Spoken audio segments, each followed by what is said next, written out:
Hi guys, it's Ian from I Like That, back with another video. I know every video I keep saying that I'm going to do a lot more videos throughout the month, but I never do. Just time with a young kid and work, just don't have the time to do it as much as I'd love to. As yeah, um, it takes a lot longer to think of ideas and get quite knackered in the evenings at the moment. But I like to show off like what I've picked up throughout the month anyway. So as long as I can still do that, I'm happy. Um, so yeah, I'll quickly run through some pickups. Picked up some pretty big ones this last month, as it's 1st of May today. So um, yeah, picked up some pretty big ones in April, so I didn't pick up much. It was more the quality over the quantity of what I picked up. But yeah, I'll start with a 7-inch picked up. This is Crongen with Puppets of War EP. I'm starting to really get into my punk 7-inch EPs rather than singles, really. Um, so like my fascination just comes with the DIY of everything and the sleeves on like punk singles and punk albums from like the late 70s, 80s, stuff like that. So this one's pretty cool. It's pretty beat up. I got it for really cheap, but it's pretty beat up.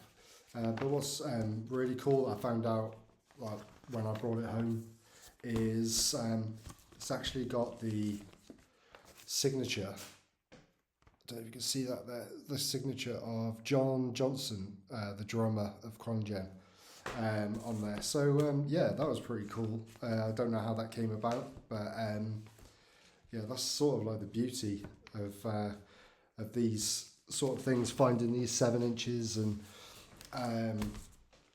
and stuff like that. So yeah, the little things that you just find is really cool, and like I wonder what the story is behind that. Um, did you meet him after a gig and stuff like that? So yeah, pretty cool.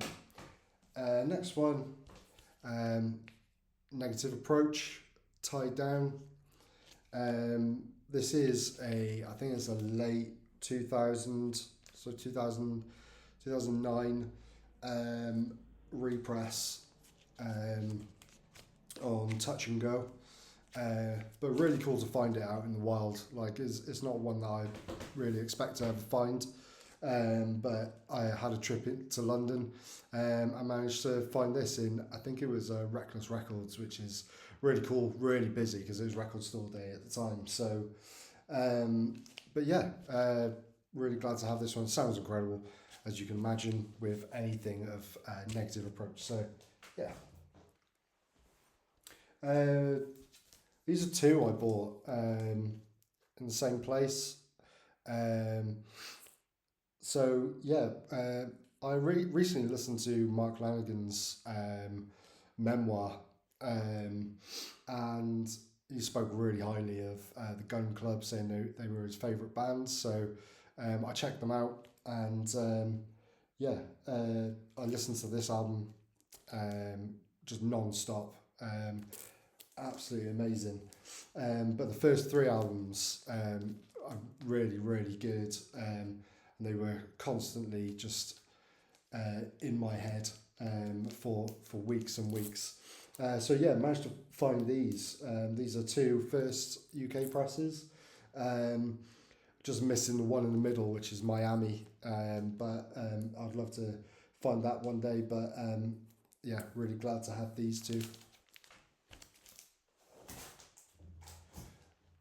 Next one is one where I kind of bought it just for what it was rather than how it sounds, and that was Shaquille O'Neal's Shaq Diesel. Um, so Shaquille O'Neal's foray into hip hop when he was a rookie, I think, in Orlando Magic. And he was like just a big star then. But yeah, it's on Jive Records. This is a first UK pressing. I don't think they've ever re-released it. It's in pretty good shape. Still got the inner. And I took it back when I put it onto Discogs. I realised that it actually goes for quite a bit of money. I don't know whether it goes for quite a bit of money. I think somebody accidentally may have slipped and bought it for quite a bit of money last time. But yeah, really, I haven't really listened to it yet, but quite a funny one to have. Next is Ice Cube Death Certificate. I had a UK press of this and I sold it with the hope of one day finding a US first press, which is what this is. I found this on eBay and I picked it up for quite cheap as well, compared to obviously the Discogs prices and stuff like that. But yeah, with the first US press, it comes with the songs Black Korea and No Vaseline, the diss track towards the rest of the guys from the NWA, which was banned. Well, both tracks were banned from the UK first press, so I never had those on there. So yeah, really glad to have the US pressing now. Finally found it.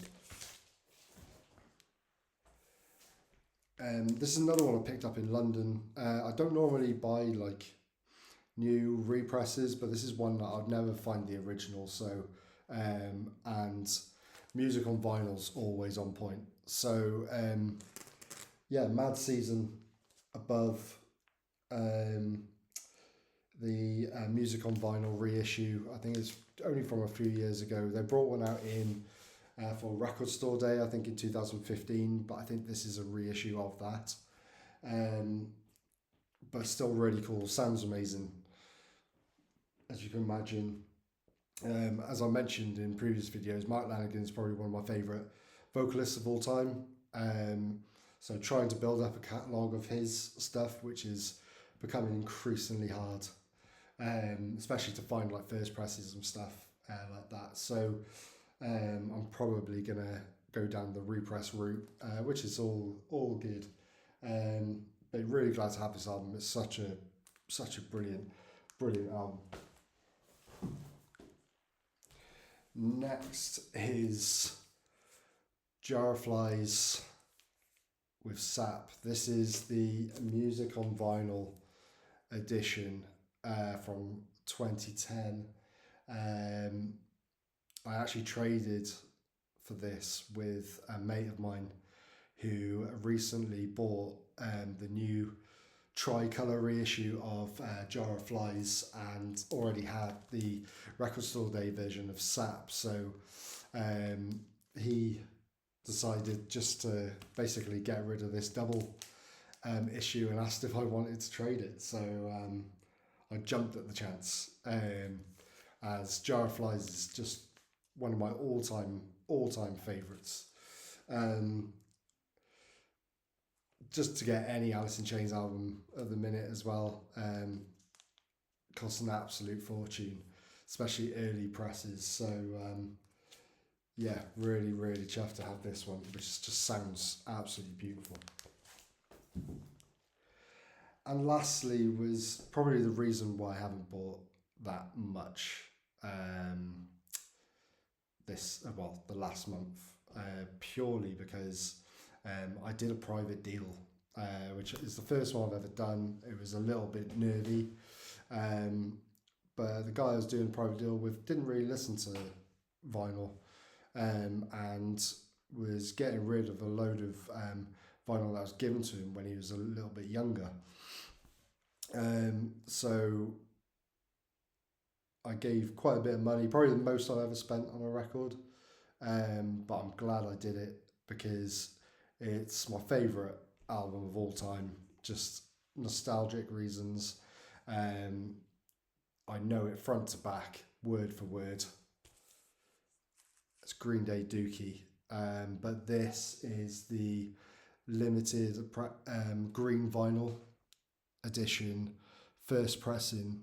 I think it's a German edition, but it comes on a really cool